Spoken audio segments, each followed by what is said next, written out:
Hey guys, I'm Stephanie, and this is Steph Stove, and today we're making more Christmas cookies. But the one we're making today is kind of synonymous with Christmas, and it is gingerbread cookies. So let's get ready. We got our oven preheated, and let's get ready to make our wonderful gingerbread cookies. Let's go. All right, to make our gingerbread cookies, I have in my stand mixer, I have 1.5 sticks or 3/4 cup of softened butter. So I'm gonna go ahead and lock it down and start blending it together. And I do have my scraper blade attachment mixed in. So we are gonna work our butter around until it is even lighter than what it originally was. Because again, it is softened butter. All right, it's coming together nicely. And to this, we're gonna add 1 cup of granulated sugar. And slowly add this into the back.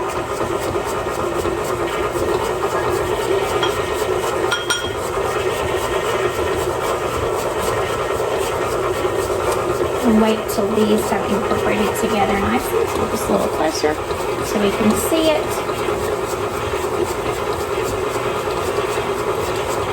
Gonna give it just a minute or so for it to come together. All right, now we're gonna add our egg that was at room temperature. Excuse me, I got a frog in my throat or something. All right, so we have our 1 egg, and we're just gonna mix this together until the egg is combined. And this is a light, again, and a fluffy mixture.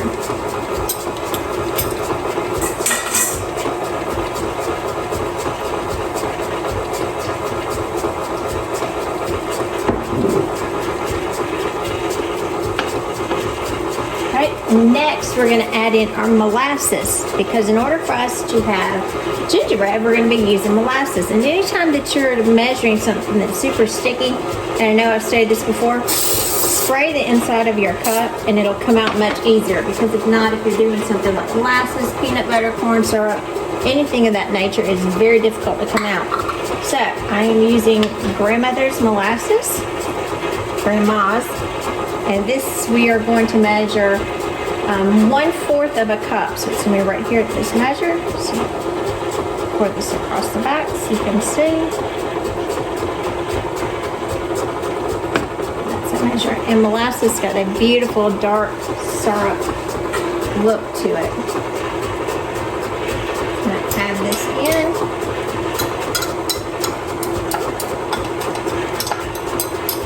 Molasses is kind of what also gives gingerbread cookies that pretty dark color. That's where they get that from.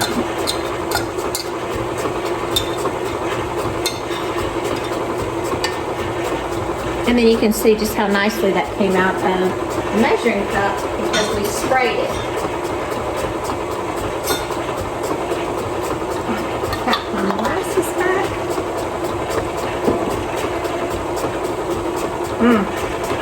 Such a pretty dark color. I'll bring you just a little closer so you can see that pretty dark color after we added the molasses.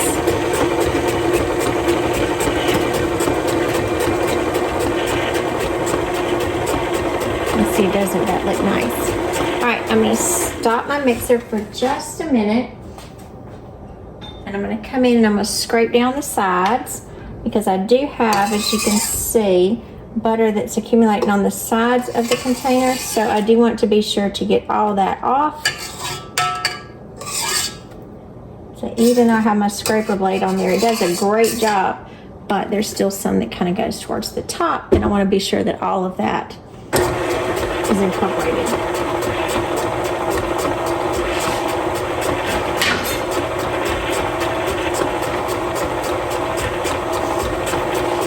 That's such a pretty color. And let that continue to mix for just a minute.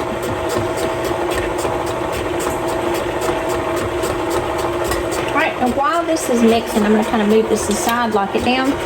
I'm going to come over here and I have a separate bowl. And in this separate bowl, excuse me, I have that I'm going to incorporate my dry mixture. And my dry mixture consists of 2.5 cups of all-purpose flour. Make me a little well here in the center. And I've got in here, I've got 2 teaspoons of baking soda and a half a teaspoon of salt. I'm gonna put right there in the middle. And to this, I'm gonna add our spices. I've got a teaspoon of cinnamon and I've got half a teaspoon of ginger. So we get a wonderful flavor. And I'm just gonna be using a fork and kind of incorporate this dry mixture together.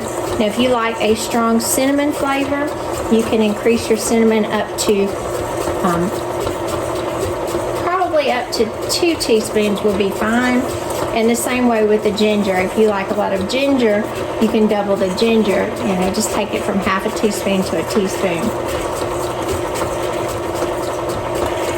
I wouldn't go much over a teaspoon and a half because then it would kind of be a little overpowering. But that's up to your preference too. And some people will also add nutmeg in here, and you can add about a 1/4 teaspoon of nutmeg. But I'm just going to leave it kind of simple with the cinnamon and the ginger because I really like those 2 flavors. Alright, so I'm going to put my pour spout on. And at this point, I'm going to add my dry mixture to my wet mixture slowly. Come together.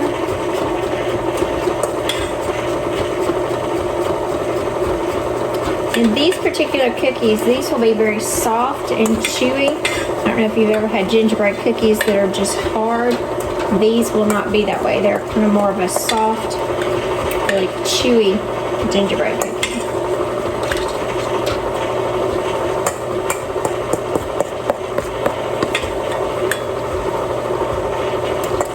Together nicely.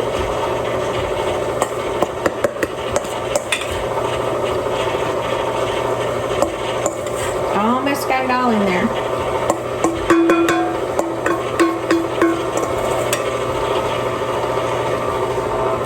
Let's see if I can pour the rest of this in here.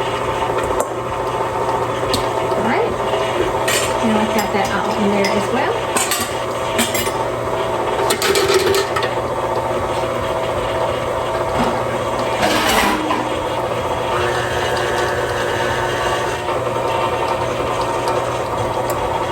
And again, I'm going to stop one more time again, and I'm going to come scrape it down. So you can see that pretty batter in there. Some pretty cookie dough, isn't it? Because like most of you, I still have some flour that's on my beaters there, so I want to be sure, kind of at the top as we pour it in, so I want to be sure that it's incorporated as well.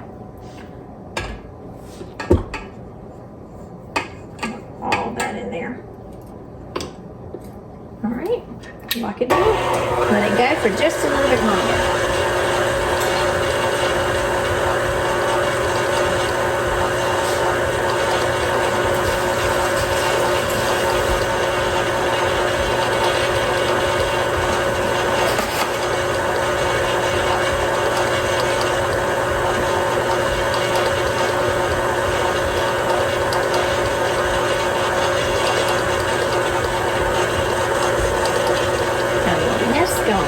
Here.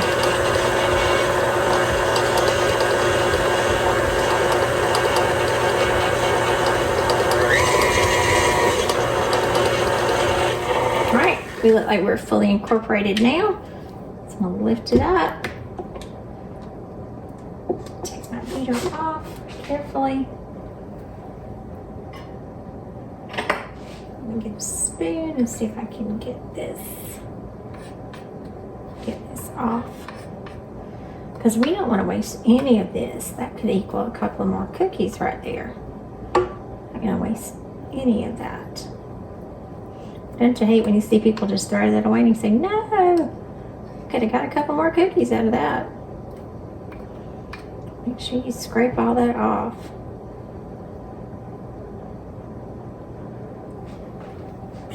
All right.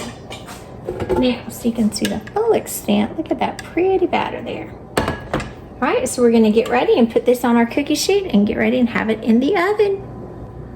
All right, as we get ready to bake these, I've got my cookie sheet that's lined with my silicone baker, and we are going to scoop these out. And I'm not going to roll these out, I'm just going to scoop these out. So I'm going to use a small spatula here and a small amount. And if you would like, you don't have to, I'm going to actually drop this in some sugar.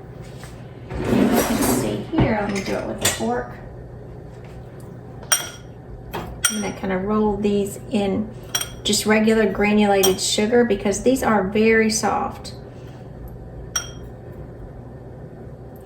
And then I'm going to place these on my silicone mat. And again, you don't have to do this part, but this is the way that I like to do them. And it just kind of gives them an extra goodness.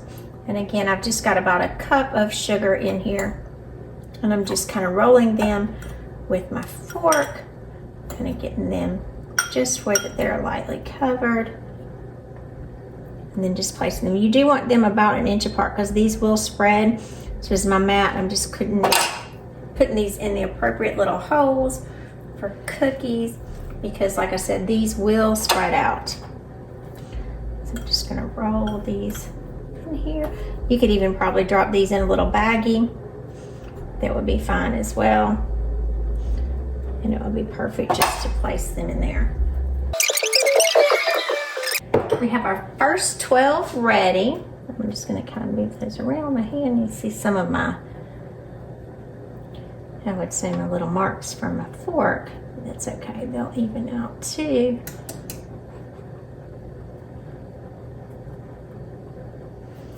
All right, and we're going to get ready and we're going to put these in the oven. They're going to bake for about 10 to 12 minutes. And then we're going to remove them from the oven and let them cool for about 10 minutes after that.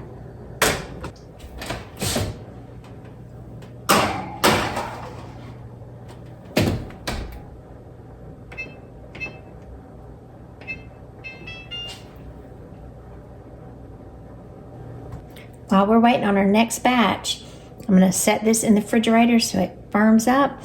Do not leave it out during this time or it'll get a little too soft. All right, it's been 10 minutes.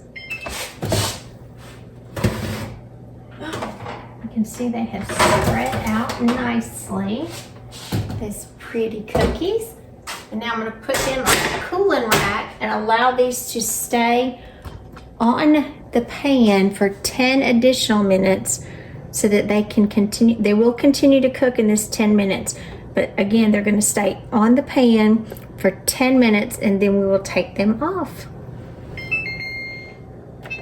All right, my cookies have been cooling on the pan for 10 minutes. And now I'm going to carefully try to pick these up because we do want them to come off of the pan at this point. And I'm going to transfer the cookies alone to the wire rack. So the beauty of using this silicone mat, you can see I just give them just barely a little twist and the cookies will come off nicely. And they have a pretty little bottom. They have a crunchy edge and then the center is going to be soft and wonderful. And again, I'm very gently giving these just a little turn, pulling these off and letting these continue to cool on the wire racks till they're completely cool. And then we'll get ready to store them. And again, if you don't have one of these silicone baking mats, these things are phenomenal. I know for a while I thought, oh, I don't need one of those. But once I got it, I don't think I'll ever go back. And you can see how effortlessly I just picked each one of those up. And the bottoms of them, I think I got a little piece off on that one. But just perfect on the bottom. So these will sit and completely cool. And in this time, I'm going to go ahead and finish up the batch of cookies. And then when they're cool, we'll come right back and we will sample one. I'm Stephanie, and this has been Steph's Stove, where today we are continuing making our Christmas cookies. And today, specifically, we made gingerbread Christmas cookies. And these are crunchy on the outside, soft and chewy on the inside, and just wonderfully delicious. So, give us a thumbs up, click that subscribe button so you can get more great content like this, and make you some cookies with your family. So just like at Steph's Stove, you can make memories as well, one dish at a time. These that are completely cooled up close. They're crunchy on the outside. Look at this. Just soft on the inside. Just yummy.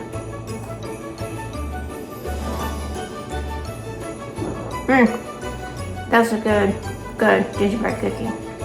Super good. Super good with milk for Santa. So I do hope you make these with your family and have a wonderful, wonderful Christmas and a wonderful evening. Thanks for watching.